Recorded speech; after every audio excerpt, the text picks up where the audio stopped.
very energetic at. Oh my goodness. Hi, good morning. Yeah.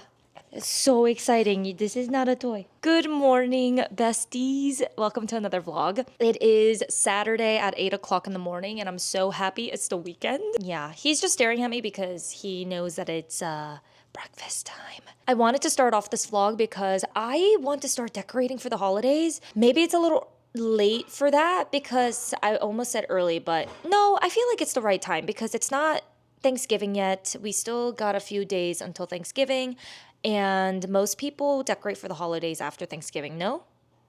Right? That feels about right. I'm not really a huge home decor kind of gal because I hate clutter in my home, so I don't usually like to buy a lot of knickknacks to decorate my house with, but I do have some fun little crate and barrel pieces that are still within my neutral color palette of my home. I'm so lazy and I haven't done it yet. So we'll be doing that together. I did buy a couple of votives for my dining table or wherever else I want to put it.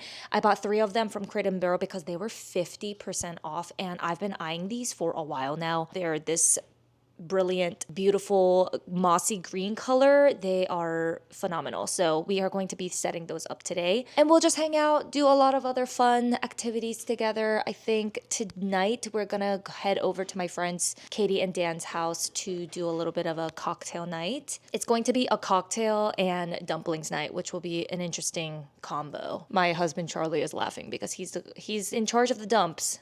The dumps.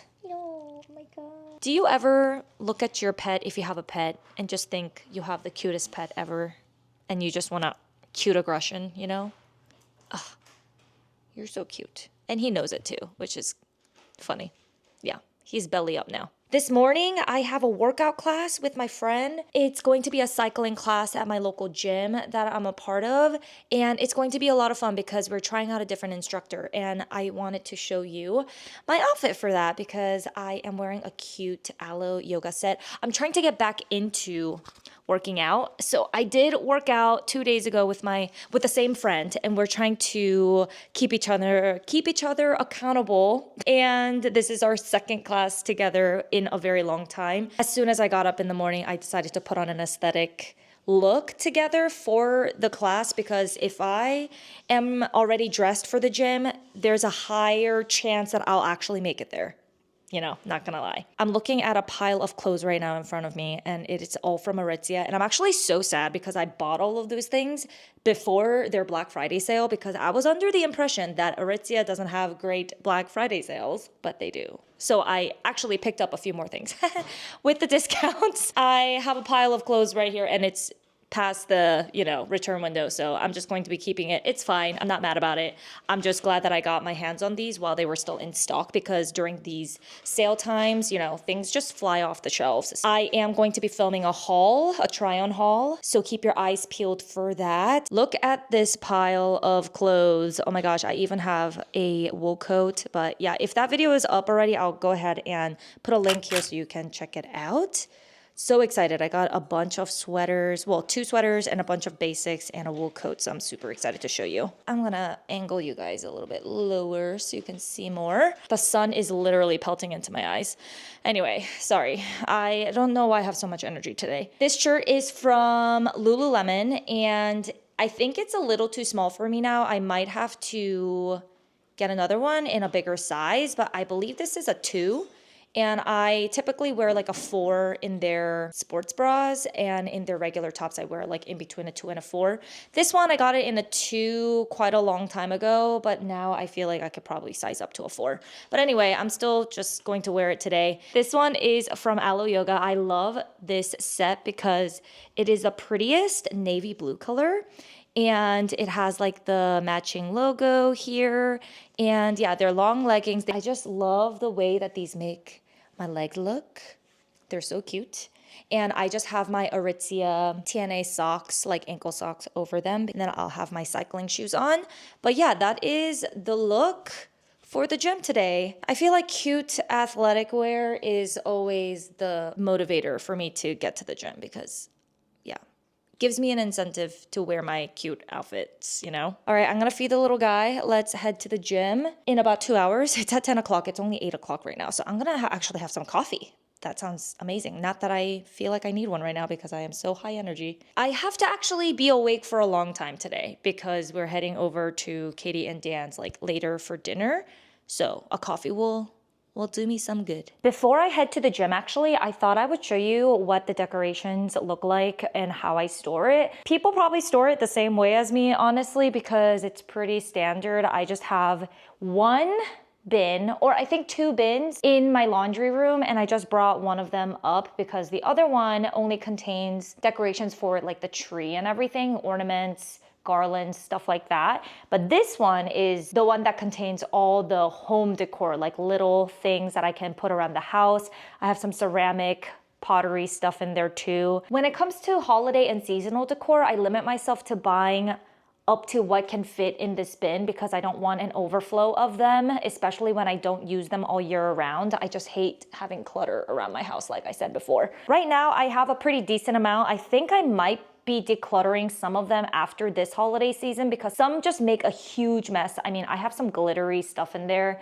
It just gets everywhere, so I might be decluttering those at the end of this year. I thought I would show you what I have. It is in this bin right here, and it just has like a variety of things like little socks. I have some lantern thing, some candles, some ceramic pieces that are in the shape of trees and stuff like that. Also, like I said, I went to Crate & Barrel the other day and got these really pretty votives that I can use on my dining table or something. Look how pretty they wrapped the votives. I might actually keep them to repurpose and use in like my gifts and stuff like that.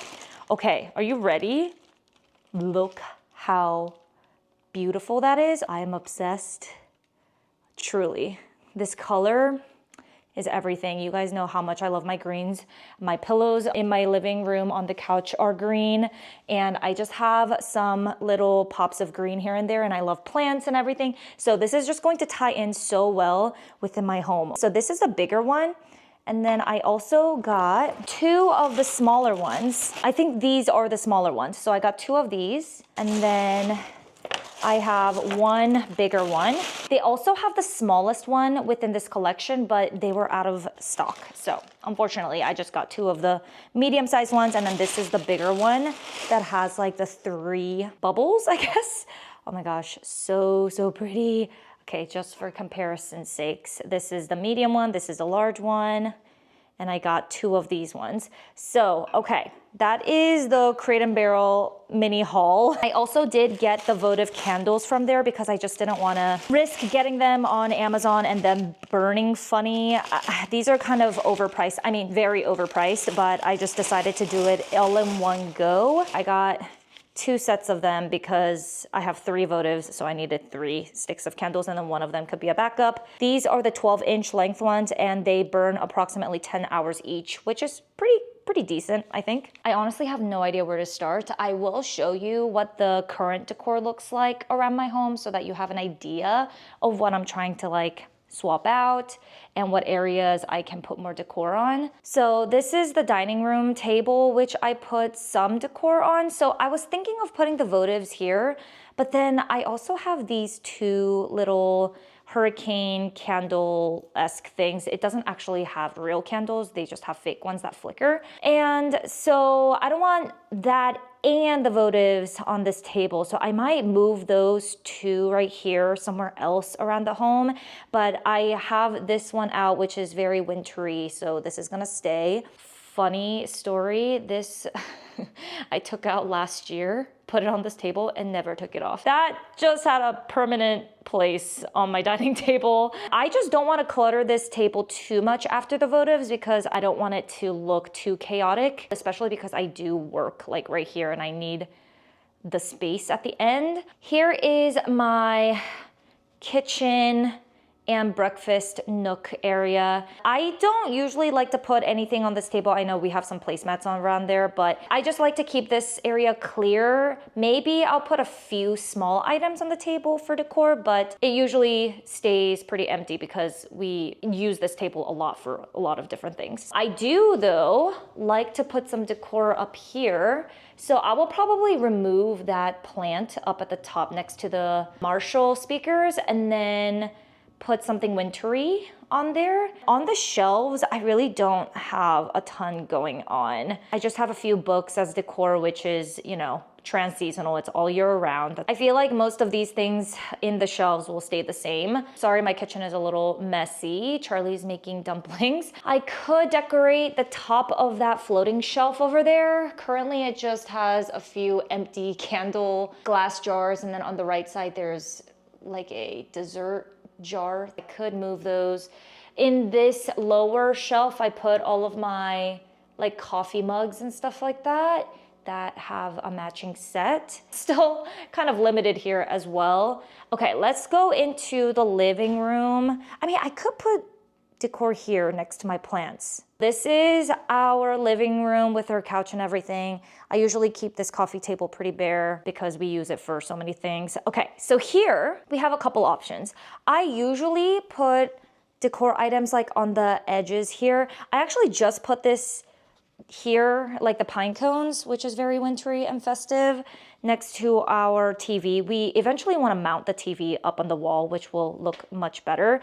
But for now, this is how it's going to be. And then we have this candle that we always have. So those are going to stay. And then I might add some decor here. Like I said, I don't go crazy with the decorations around the holiday times for my home. Here, I just have my nifty old neon relax sign, which I love putting on when I'm reading on the couch, but I do have my plant babies and games here. So these are pretty full. So I'm probably going to leave this as is, or maybe I can put garlands like up above the relax sign. Oh yeah, maybe. Oh, that would look really cute. Okay, I might do that because I have some long like garlands. Probably put that around this bookshelf, which will be very festive.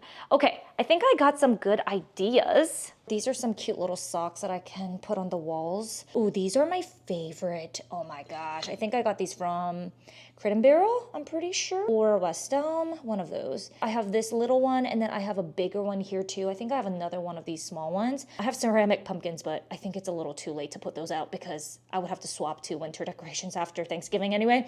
And by the time that you're watching this, it's probably after Thanksgiving. These are so messy. Glittery trees, and I have two of those. I think I got these from also Crate & Barrel, or World Market maybe. If you haven't checked out World Market for Christmas decor, they have some really, really cute ones, but these just get stuck.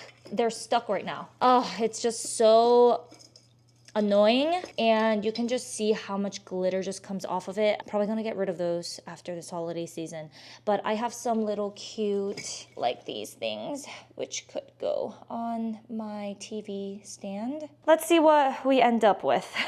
Okay, I have to head out the door in 5 minutes, but I really wanted to show you the progress. It looks so good. I'm very happy with it.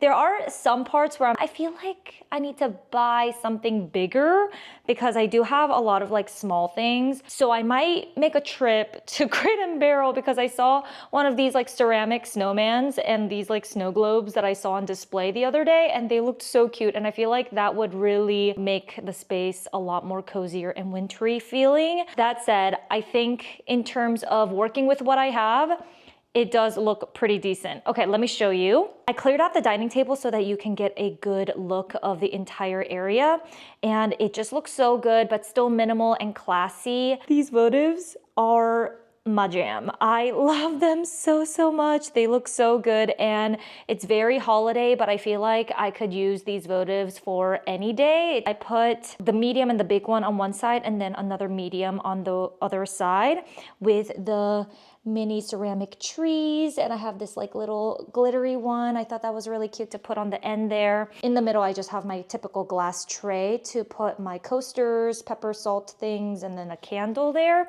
It looks really, really good. I love how this looks. Oh my goodness.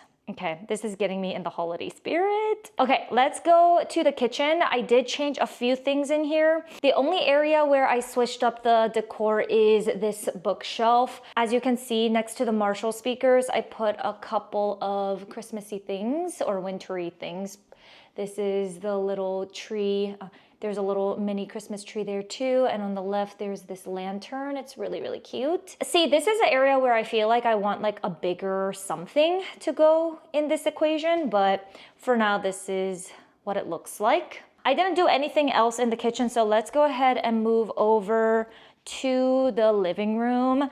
Okay, I love the garland over the bookshelf. Doesn't this look so cozy, especially with the relax sign on? Let me show you what it looks like. That is a vibe. I love it. I love the little pine cones on the garlands as well. A lot of them fell off of this one, but they used to have a ton of these little pine cones on them. On the right side, I just put a little something to make this a little bit more Christmassy. And this house, the ceramic house, it actually lights up.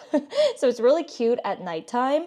But yeah, that's it for the living room. And then I just feel like all the green kind of ties in with the pillows that I have on the couch.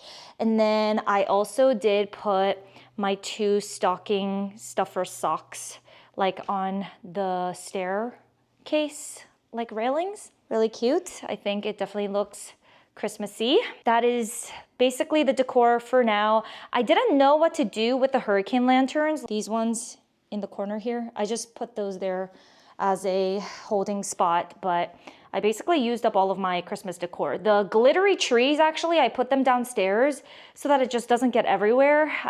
I'm still debating on what I want to do with those. That's it for now. I will see you at the gym, and then we'll come back and have some Saturday funsies. Music is loud, I get loud. We got earbuds in the front and in the back of the room if you guys need some. You might see me struggle. It got so dark. Good morning, friends. Charlie is majorly hungover. It is right before 10 o'clock today, and it's a Sunday, so I do have a bridal makeup preview for a bride at 12 o'clock, and that's just enough time for me to get my shit together. Charlie got us some coffee from Starbucks. I got the grande hazelnut oat milk shaken espresso. It's giving me life. Wow.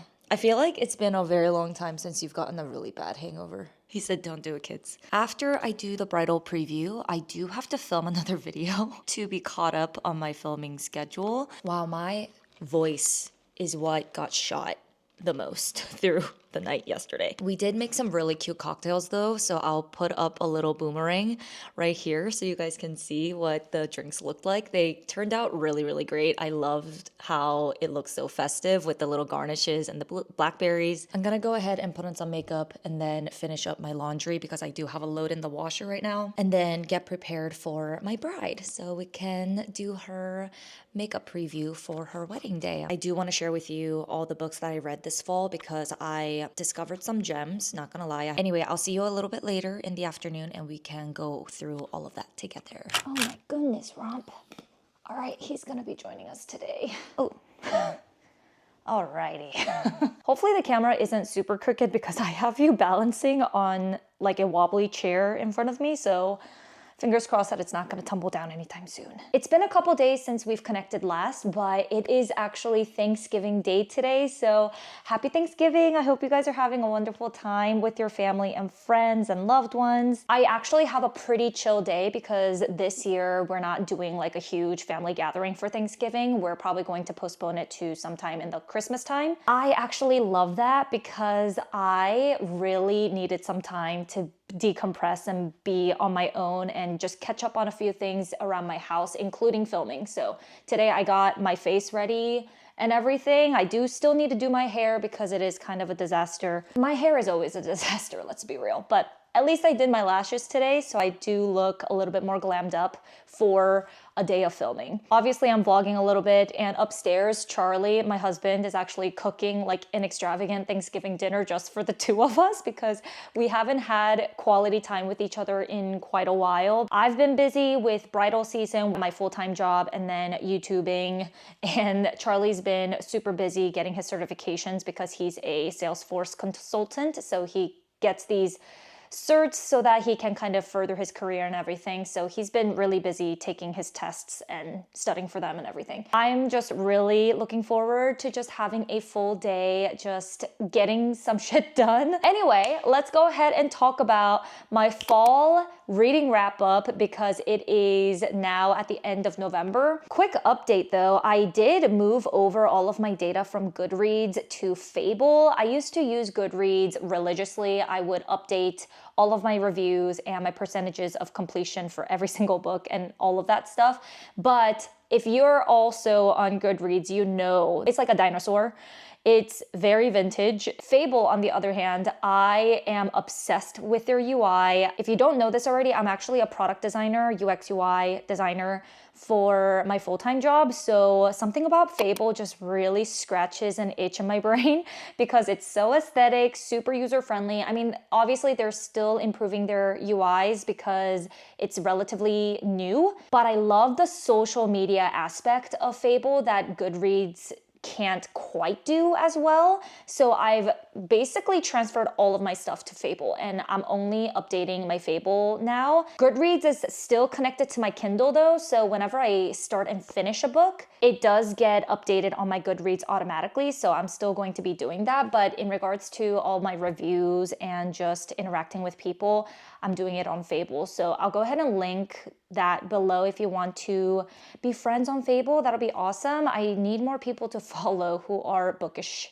people. Anyway, that was long-winded to say that I'm pulling my Fable app up on my phone so that I can look at all the books that I finished in the fall. Oh my gosh, my hair is like so flat. Just to give you a little bit of context, these are the books that I read in the months of September, October, and November. I say this in every single wrap-up and TBR related video, but I am not a booktuber, so I cannot read like 20 books a month or anything like that. So I actually curate a list of books that I want to read per season. That's why it is a seasonal wrap-up instead of a monthly wrap-up for me, but I feel like I did so well in the fall. I'm still in the middle of a book right now, but I think I'm gonna be able to finish that by the end of November. So in total, I would be finishing 16 books in the fall, which I'm super, super proud of. I think that is a record for me, at least like my personal record of how many books that I read in a season. On top of that, I feel like I read so many books this year and I discovered a lot of new authors that I really vibe with. Let's talk about the books in chronological order of when I finished the book. So I'll go from September to the latest book. I started this book in August but didn't finish it until September, and it is Yours Truly by Abby Jimenez. I was honestly so excited to start this book because one of my favorite books by Abby Jimenez is Part of Your World, and in that book, Brianna, who is the main character in Yours Truly, is the peripheral character. Was that clear? Because I feel like that's really confusing. Brianna, who is the main character in Yours Truly, is a side character in one of my favorite books from the same author. It's called Part of Your World. All these books in this series are interconnected standalones, which are just my favorites. I love reading about different characters in the same world. Like I said, Brianna is just one of my favorite characters ever. I wish that there was another book about her because she is just so funny and hilarious, very relatable. I was looking forward to uncovering her story and learning more about her and her background and who she's gonna fall in love with. Just to give you a non-spoiler, very simple synopsis, and I'm horrible at giving summaries of books, but I'll try my best. When we start the story, Brianna is a doctor at a hospital and she is trying to get promoted to this chief position where she meets this other doctor. I think his name is Jacob, if I'm not mistaken. I'm horrible at remembering character names, to be honest with you. I feel like as soon as I finish a book, it just leaves my brain. So it takes a lot for a book to really be instilled in my memory. Anyway, back to the story. So Jacob, this other doctor who just transferred to the same hospital as Brianna, he is a kind of like a runner-up for this same position that Brianna is trying to get, but not through his own volition, because he is not trying to steal the role from her or anything like that. He actually just wants to go under the radar and just start a new life for himself. He's super awkward and shy and has social anxiety, and I just thought that this character was so sweet and just kind of unbelievable, I will say, but I really enjoyed the story regardless because it was just so heartwarming, feel good. However, if you know Abby Jimenez, she is the queen of integrating emotional complexity and other factors and nuances to make the story more engaging and relatable with real life situations, if that makes sense. I really love this book, not as much as I loved Part of Your World, but this was definitely close to it. I gave this 4.25 stars. I am not the type of person who wants to read a ton of love stories that are just all fluffy. There's no depth to that, but Abby Jimenez, all of her books are just chef's kiss. Highly recommend. Her banter in her books is incredible. Afterwards, I read The Ritual, which is Complete 180, and this was actually my first book in the dark romance world. I've never read a book like this, and if you do not like spicy smut scenes in books, definitely stay away from this whole series. I grabbed this book very blindly because one of the people that I met randomly at Barnes & Noble, she said this is her favorite series. She just was head over heels for all of the characters in here. I was like, wow, she's really passionate about these books. So let me try reading it. It's a lot, but I can't lie, I really enjoyed it. I feel like this is one of those books that you do kind of have to go in without knowing much. I really love the MMC in this book, but I think the politics and the drama is a little overdone, obviously, because it's very it's unrealistic to me. I don't know about other colleges and stuff like that, but there was nothing like this where I grew up. Thank God, because that would be really, really freaking scary. This is just spice after spice after action after spice. Super fast paced. So if you're in a reading slump and you like dark romance and very smutty books, this is going to be right up your alley and it'll get you out of that slump in a jiffy. I thought the concept was really fascinating, and I did really enjoy the ending because it kind of shows you how everything pans out after everything that the main characters go through. So that was also a plus. It definitely was a wild roller coaster, but solid 4-star book in my opinion. And I would be definitely open to starting the second book in the series or just try other dark romances as well. The next book that I read is Assistant to the Villain. And to be honest, I felt like this book was so overhyped.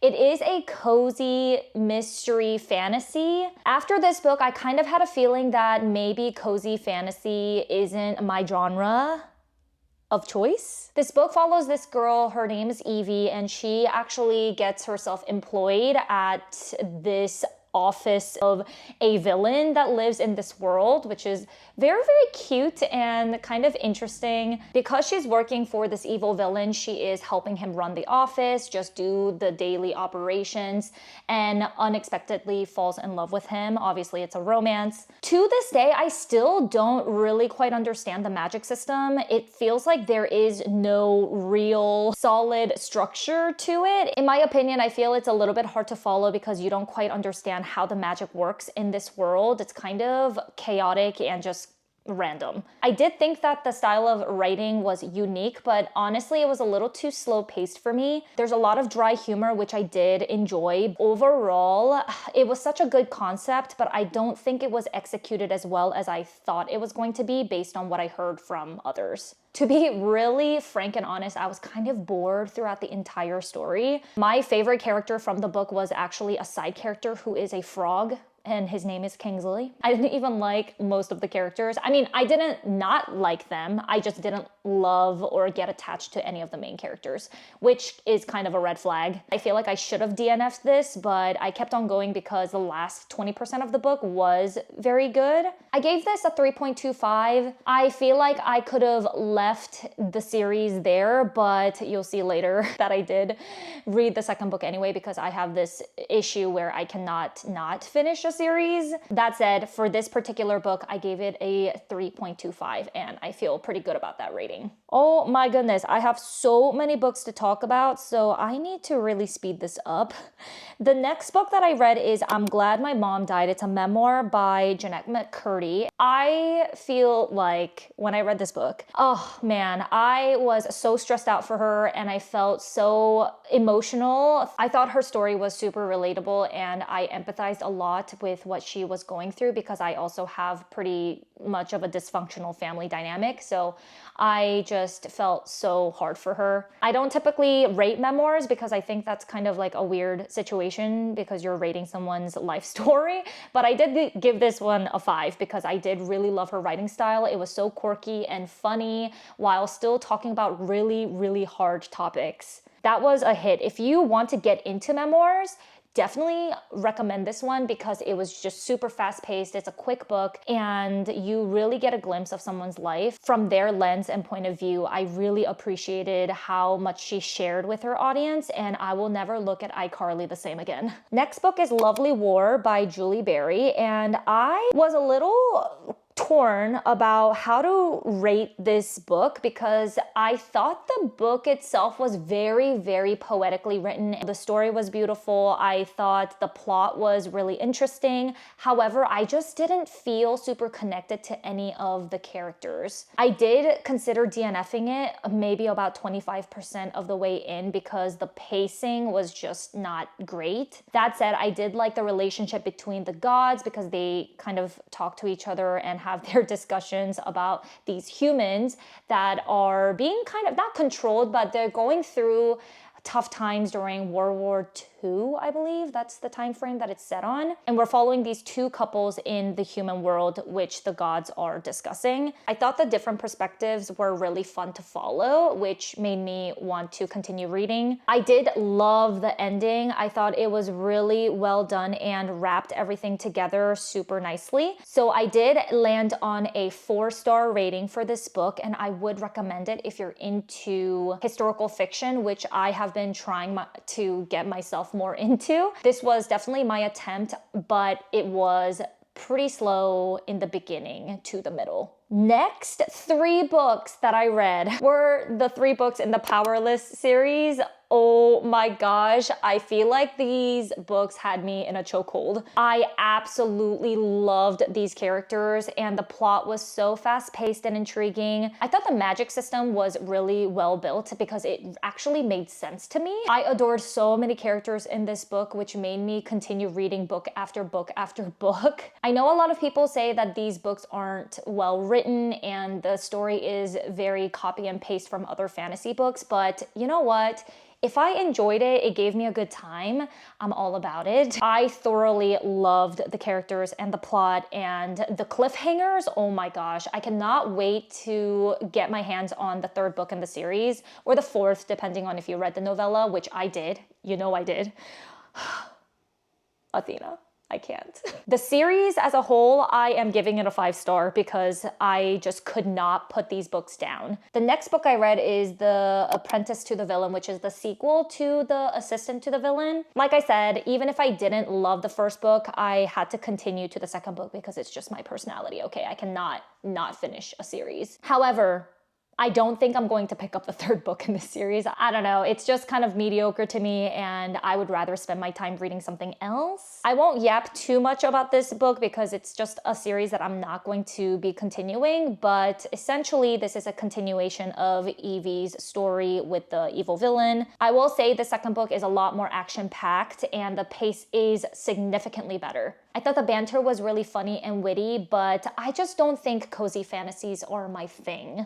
Unless I'm in that particular mood, I need things to be a little bit more high stake. And although the plot is high stakes here, it just didn't feel high stakes, if that makes any sense. I rated this book a 3.5, which I feel pretty good about because it was slightly better than the first book, but it's still pretty flat for me. The next series I dived into was The Good Girl's Guide to Murder. There are 3 books and I read all 3 of them, and then there is a novella. It's called Killjoy or something like that, which I did not read.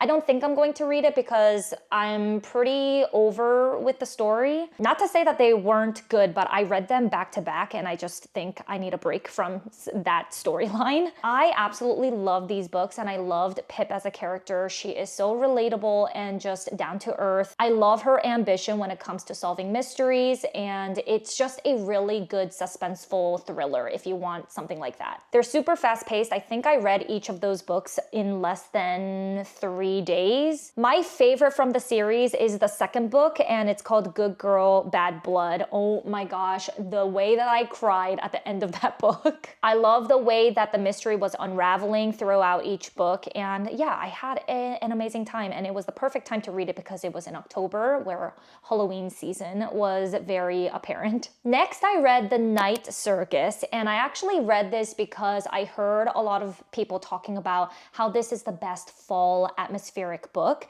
and they weren't wrong. Super autumnal, beautifully written. I thought the writing style was very poetic and a little bit flowery, to be honest. This magical story is basically about a circus that appears in different unknown locations. The people who are part of the circus actually practices real magic, but the people that attend the circus to watch these performances, they have no idea. They think that these magical performances are an elaborate trickery. They simply think that it's not real magic. It's a performance. We follow these two magicians who eventually fall in love, but they're in a trial against each other. So we're following their story, figuring out what they can do to get out of it. You'll have to read the book to figure out how everything resolves at the end. I think you can categorize this as a cozy fantasy, but it did feel a little bit more high stakes for me because of the trials. I gave this book a 4-star because it really does feel super immersive. Definitely read this book in the fall winter time frame because I think it is the perfect book to put you in that mood.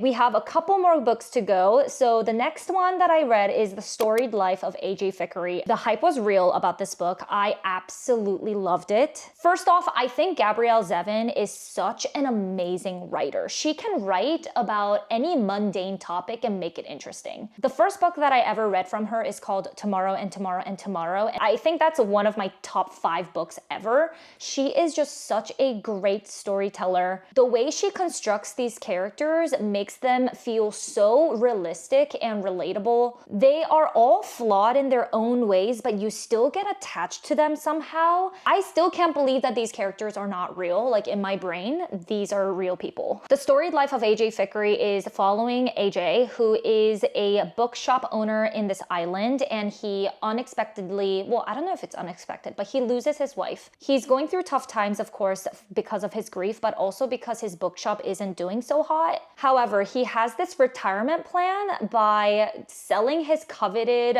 Edgar Allan Poe books, and he's going to be like this millionaire or whatever, enough to retire, right? Until those books get stolen. So there's that, his retirement plan out the window.